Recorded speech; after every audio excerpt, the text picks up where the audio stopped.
It is a beautiful but still hot mid-August Friday. We are nearing the end of Lizanthus season here. I've had about 4 weeks of blooms from this amazing crop, and I want to do a little bit more of a deep dive around the numbers and the profitability around this crop. I feel like a lot of you guys have been asking for a little bit more details around this, and so I talk about the nerdy math stuff on my Patreon, but I want to also provide it a little bit more for beginner flower farmers who might be wondering, should I be growing Lizanthus? How do I be more profitable with Lizanthus? So we're going to talk about all that. I'm also going to be showing you how I'm using this Lizanthus in a bridal shower event for Sunday, actually. I'm dropping off tomorrow, but it's 6 mason jars, 8 bouquets, and I think that's going to be a really good example to show you some of the ways that we can make Lizanthus more profitable, and also how I think about profitability, whether it's worth growing certain crops in a different way than I have even in the past year. I think every single year, my view on how to be a profitable part-time flower farmer kind of changes a little bit. And Lizanthus is one of those crops this year that has really helped me get to a different type of strategic thought around crop planning. So what I'm going to do is I'm going to show you everything that I have. You can see that the field is bursting with color. However, after the Lizanthus are done, I actually don't have a lot of focals, so I have a bit of a gap. It was planned, and hopefully we'll be able to be back up with more blooms in September. And I'll do a farm tour next week, but let me show you what I have to make bouquets. This is what I have to work with for the 6 mason jars, as well as the 8 bouquets, and I'm also providing them with a bucket of filler. By the way, MVP filler of the year is Mountain Mint. The amount of weeks I've been able to use Mountain Mint has been tremendous, and I just think that overall, this perennial has really saved my butt this season. So we've got Mountain Mint. We've got the Lizanthus. This is Elegance Champagne. And one of the things that I've noticed about Champagne is that it colors up to be a little bit more deep pink. It actually starts off like this. It's more champagne-y, and then as you let it sit, it becomes a little bit more deep pink. Now, these were harvested a few days ago. They didn't sit in a cooler. They sat in my air-conditioned room, so it's about like 72 degrees Fahrenheit, and you can see that it's colored up. It's still gonna have a fantastic vase life, which is one of the many reasons why I love Lizanthus. We've also got things like sunflowers over here. Now, believe it or not, these are sunflowers that came from self-seeded branching flowers, and I was able to harvest quite a few stems. The mother of the bride requested sunflowers, so I'm glad I had them. We have some cosmos. This is double click cranberry, one of my favorites, and we also have another double that's a pink. I can't remember the name of this, but most of these were actually self-seeded. I did transplant them to have them intercropped for a little bit more support, but otherwise self-seeded. We've got some more Lizanthus that was picked later. We've got some self-seeded celosia. This is Selway celosia. Once you have celosia, you have celosia for life. We've got some culinary dill that provides for a great pop of fireworks, especially in bouquets. Got some yarrow, believe it or not, it's still coming in. This is cuttings of hydrangea from our personal landscaping. Echinacea, which is a perennial. This is a double truffle type of echinacea. We've also got some alliums that bloom specifically in the summer, and depending on where they are in the landscaping, I have a staggered bloom because I've separated where they are. And then we have some zinnias that I did direct seed into the ground. Now, one overall takeaway from here that you are going to hear as a recurring theme is the fact that Lizanthus is the focal flower here that I spent a lot of time on from a growing perspective, and the cost of the plugs was obviously a higher amount than I would like it to be. We're going to talk a little bit more about that. But everything else here is pretty much self-seeded or a perennial. And so I want you to really take this piece of information and sit on it, because it's going to be the anchor point for a lot of the conversation that we have around profitability.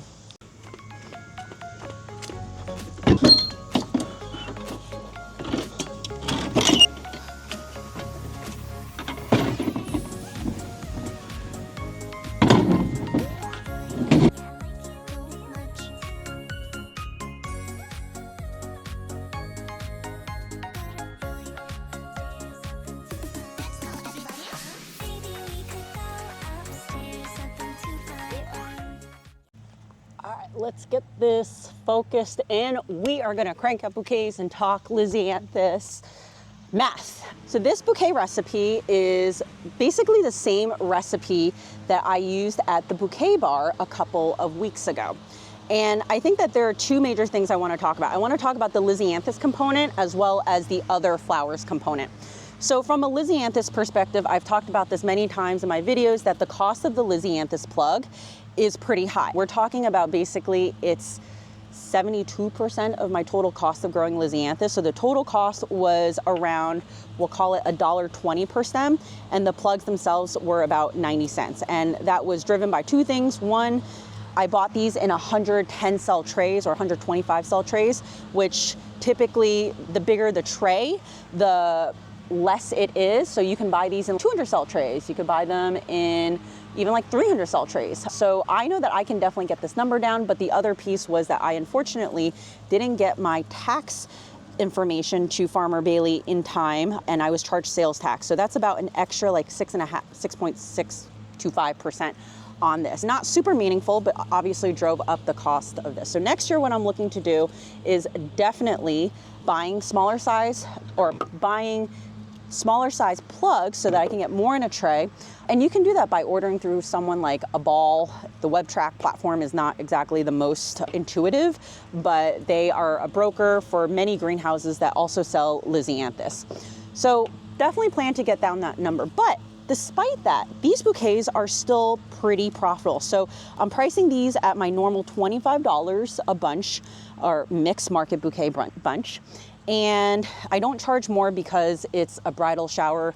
These are actually neighbors coming to me.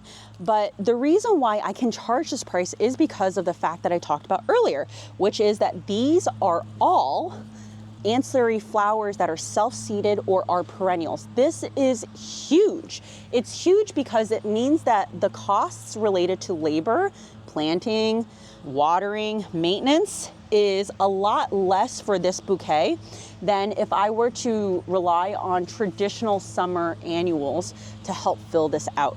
I am benefiting obviously from being in this for a couple of years where I have that self-seeding, but I've also really taken this approach in the summer where how do I grow smarter and not harder?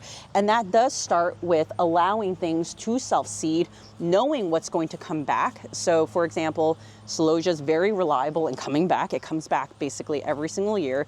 This is the fourth year that I've had it. I literally bought one tray of cellway celosia and I have it for life. Things like ageratum that I grew last year, I grew a ton of, didn't come back. So there's a bit of experience here to know what is going to come back and what isn't. But at the end of the day, the only amount of labor that I had to do with self-seeded stuff was a little bit of maintenance and a little bit of transplanting to other areas if I felt that it was growing too densely or needed additional support. So as a result, we're talking about profitability per bouquet of $14. And $14 for a bouquet like this, I think is a really good profit number. Now, here's the thing. I've been tracking my bouquet profitability throughout the entire season, looking at perennials dominated bouquets as well as straight bunch dominated bouquets, and now using very expensive focal flower plus ancillary flowers. And I'm actually coming around to roughly around the same number, which is like that $12 to $14 in terms of profitability. So one of the reasons why I like this approach of looking at what your costs are to grow and taking this approach of instead of assigning a per stem value and pricing it that way, but rather pricing based off of how much it costs you to grow something, and then going backwards from there to figuring out what your profit is, that it does allow me to, one, understand exactly how much money I'm making. Because, for example, in the old world where I would have priced this at $4 or $5 retail, I know I'm going to be making money, but I don't know how much money I'm going to make. And knowing how much money you're going to make is definitely really important, especially as you're crop planting. I'm really happy with how these bouquets look, the perceived value of them, and overall just how easy also it is to make bouquets, because I'm not having a ton of varieties in these bouquets, even though I guess I have at least like 6 different types of flowers in here. But the lift just doesn't feel like it's as significant because of the fact that most of these things have just come back on their own. So this bouquet is almost done. I need another celosia because we have, oh, no, we have enough celosia. I need a dill in here. And you can see that I'm really not fussing around. And I also feel like that my practice around just making mixed bouquets this season is finally starting to pay off, where I'm getting faster at it. So let me show you what this one looks like. This is a pretty beefy premium bouquet for $25.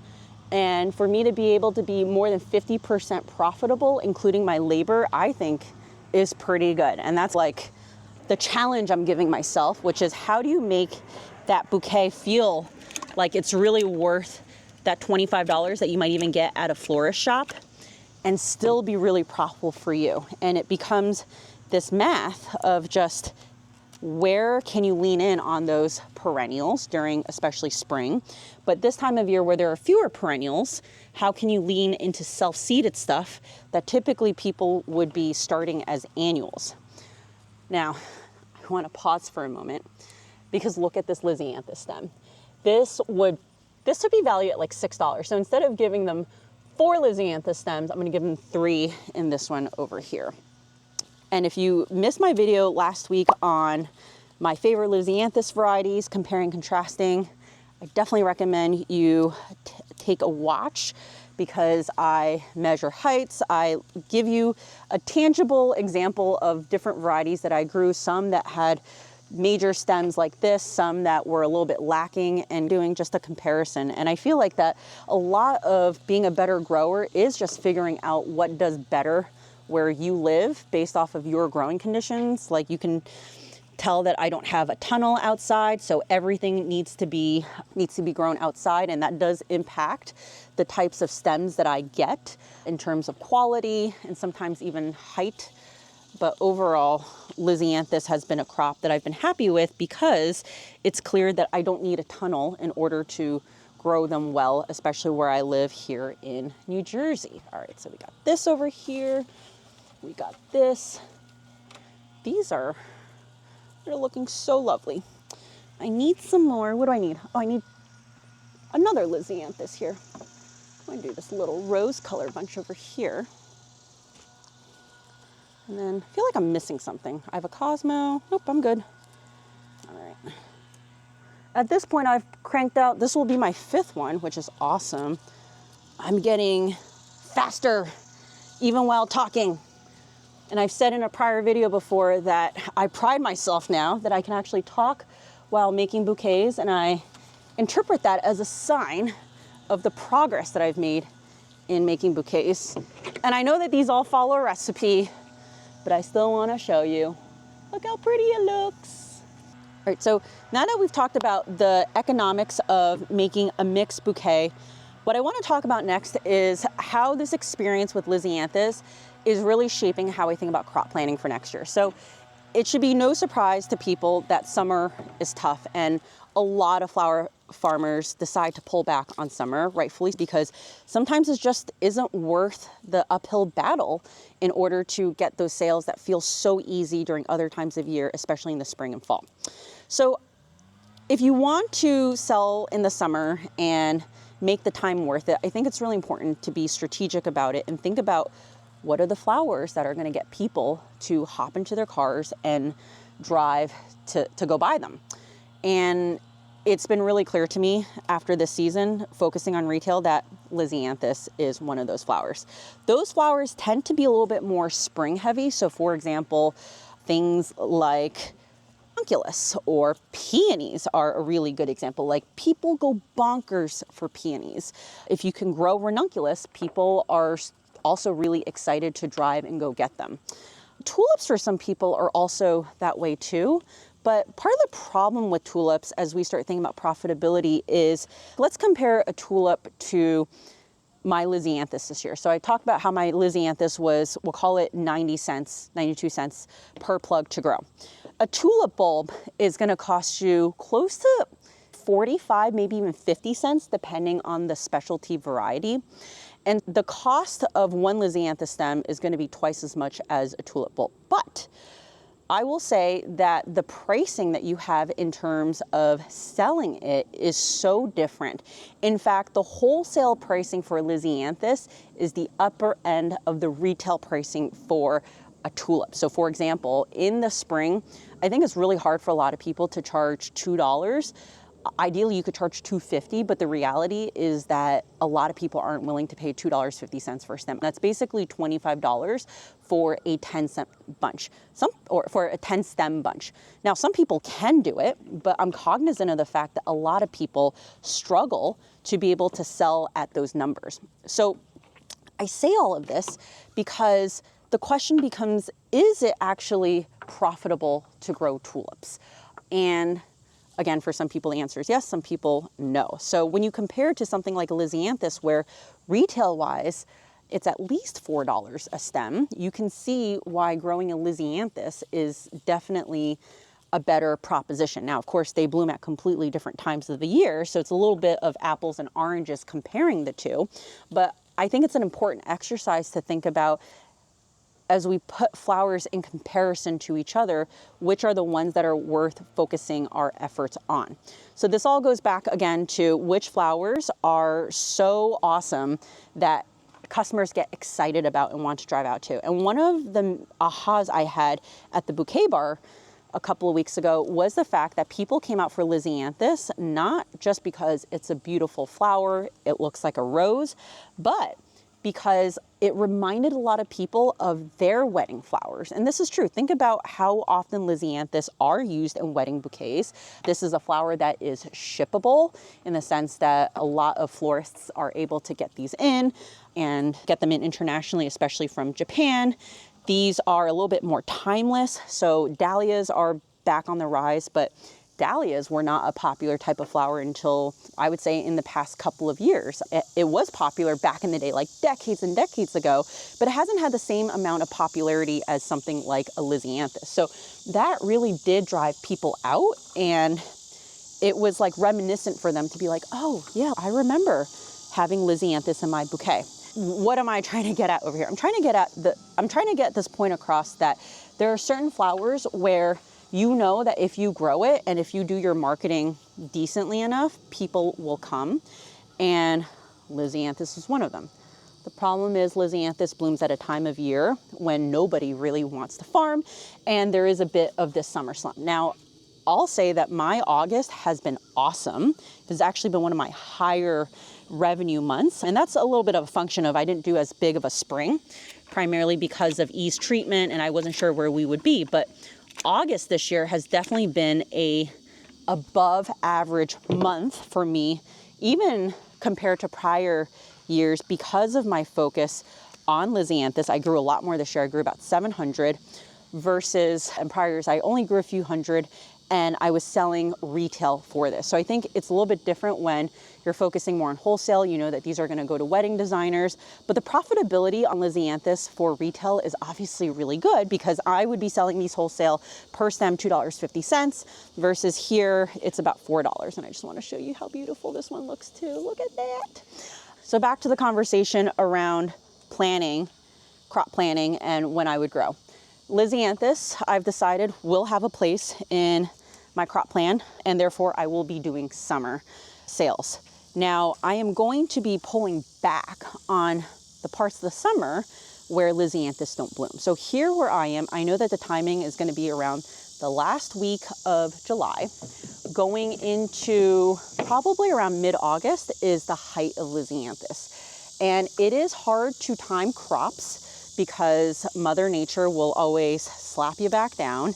And so therefore, if you have a viable crop, you have to also have I would say a 1.5 to 2 week buffer around there, where unless if you plan on just selling your Lizanthus stems in straight bunches, which is totally doable, you probably want some ancillary flowers too that are going to help support them. And so for me, I am going to be focusing heavily on cosmos, because cosmos can be direct seeded where I am. They grow really well. They're super bushy. All of the cosmos that I've been putting in here, I didn't even say, came from 4 plants. So I don't even have a ton of cosmos. I had a lot of cosmos last year when I was selling wholesale, and that was awesome, but I realized I did not need that many cosmos. I probably grew maybe like 80 plants of cosmos, and that was a significant amount of cosmos. So I'm going to be doing more cosmos, hoping to get them around the time that the Lizanthus bloom, because I feel like between that and the self-seeded celosia that I plan on having, I can make a really full bouquet. Oh, and of course, also the mountain mint that I have too. Like, I can make a bouquet with high perceived value and low costs. So therefore, if you are planning on growing in the summer and wanting to do Lizanthus, but you're a little bit worried about being able to be profitable, I would definitely consider looking at what are some things that will self-seed, what are some things that might perennialize at that time, and really lower the cost of growing for that full bouquet, so that the primary cost of that bouquet, when you do sell it, is really confined to that Lizanthus. So again, like this bouquet now, when you think about the cost of it, like I've got 4 stems of Lizanthus. Each of them cost me about $1.30. So that's what, $5.20 for the cost of this, right? There's other stuff related to labor, the harvesting, the making of the bouquet and all that stuff that drive that up. But really the Lizanthus becomes 1/3 of that cost. And being 1/3 of the cost of the total cost of your bouquet, I would say, is relatively high. So that's why you have to bring it down with the ancillary flowers that you grow, so that way you can still be profitable. And again, like you can still try to assign a per value stem type of methodology, but you just don't know how much money you're making. But I would say that if you're going to do a per stem methodology and you're relying primarily on self-seeded annuals as well as perennials, I think it's safe to say that your bouquet would still be profitable. All right, look at that. I am pretty proud of these bouquets, honestly. I think that they're looking pretty good without as much effort that I put into year 1 and 2 bouquets. All right. And I think it was last year when E was going through her diagnosis around this time that I was quickly putting together bouquets, that I realized that, oh, the cosmos and the Lizanthus are so good together that even those 2 flowers alone can make a pretty good bouquet. All right, so we are at, I don't even know how many, 1, 2, 3, 4, 5, 6, 7. I think I just need to make 1 more.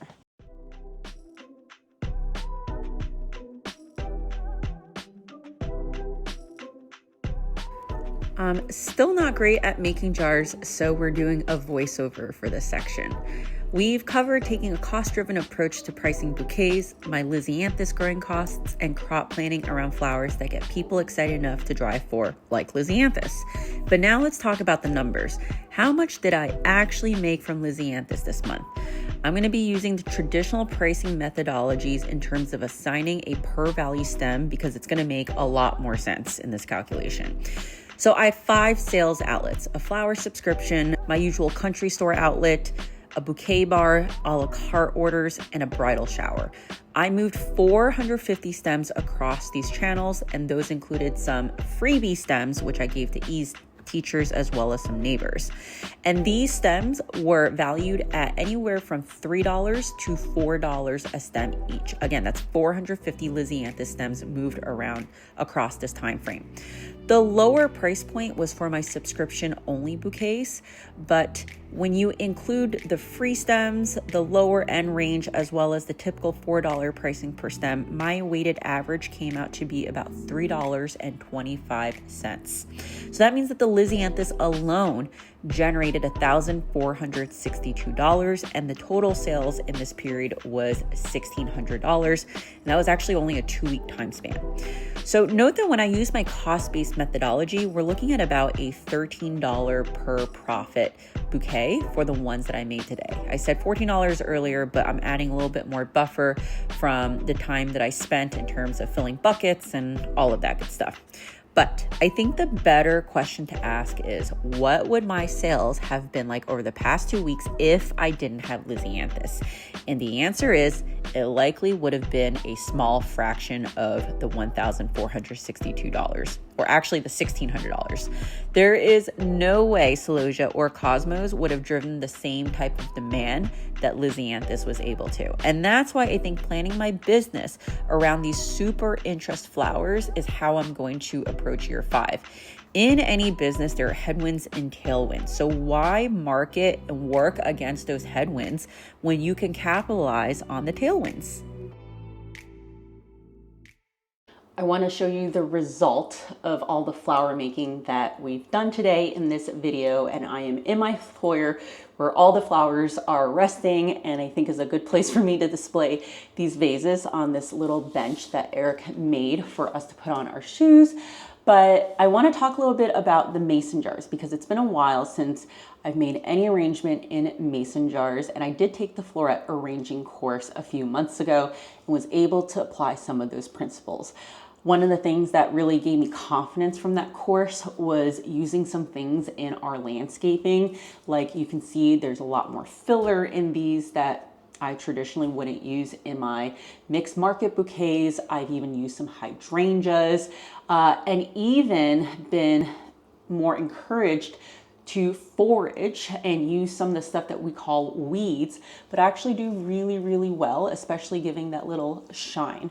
So I'm going to turn this around and explain a little bit more. These are $25 mason jars, and the reason why I priced them at this number was because I knew that I was going to need less stems of things like a lisianthus to make this full. And of course, I had a lot of other stuff that was already in my landscaping. Now, could I have charged a little bit more? Yeah, but I felt $25 was a really reasonable price point. So one of the things that I really loved about these jars and helping with the profitability is, of course, you can see that really all of these flowers, except for some of the additional foliage and filler, are the same exact flowers that you saw in the bouquets. This double echinacea over here was too short to use in those longer bouquets. So this was also a good opportunity to use some of the shorter stuff that I have, also like hydrangeas, where some of the side stems that I've been using are just inherently shorter. But what happened was, I would say that each vase has at most 2 full lisianthus stems because of how prolific the stems were and how many side shoots they had. I was able to, sometimes in one stem, split it into 4 different sprigs. So therefore, the profitability of these jars goes up, even though you're accounting for the jar itself, which is around $1 when you're buying it in bulk. So overall, I'm really happy with how these turned out. I mentioned earlier that these sunflowers came from branching sunflowers. I have a lot of self-seeded branching sunflowers. By lot, I mean like 5, but they are monstrous. They have like so many arms and side shoot stems that I've actually been able to get a lot of usable stems. This isn't the only time I've been using these sunflowers. Now I do want to show you the final result of the bouquets that we made in the beginning of the video and what they look like wrapped. I just love the color palette. It feels very vibrant, summery, cheery, and some of the sunflowers are starting to open up. So again, because this is a mixed bouquet, someone's taking it home, I'm prioritizing putting sunflowers that are closed, if not just slightly opening, versus the vase needs to be game time type of blooms that are going to be open on the day of the event. Now, I actually had enough flowers left over for me to make some for the country store. This was unexpected, but you can see that the color palette is a little bit more different. more muted just because of the types of stems that I had left. I had one hydrangea stem that was long enough for me to include. We're starting to get the 9 bark in and really leaning into using what I have instead of trying to just start everything from seed. If you are someone who has been on the fence about ordering Lizanthus, I hope that I have convinced you in this video and my other videos that you should definitely give it a shot. If anything, I wish I started growing these earlier, even in year 1. I really wish I'd grown them earlier to start dialing in the varieties that would work for me. You know, it took me 4 years, but I'm finally there. And I really do think it's such a special crop and one that can set local flower farmers apart from the hobbyist vegetable farm that is bringing flowers to the farmer's market. Now, I know that there is a bit of a gap in the market where if you are super small scale, you don't want to be buying a full tray of 125 of the same exact color or variety, there really aren't a lot of options unless if you're willing to grow from seed. So I am working on that. I am trying to work with a local greenhouse to potentially bring much smaller scale trays with variety for that newer grower or that grower who doesn't really have a lot of space in their garden to grow hundreds of one color. So if that comes to fruition, I will be talking about that probably in the first quarter. In the meantime, if this video was helpful for you, especially as it comes to pricing and bouquet economics, I highly recommend watching this video. It's a bit of an oldie, but it is a video that talks about this certain aha I had when it comes to market bouquets and how to make them profitable. And it takes you through more concrete examples around how you can make your market bouquets profitable. I'll see you in the next video.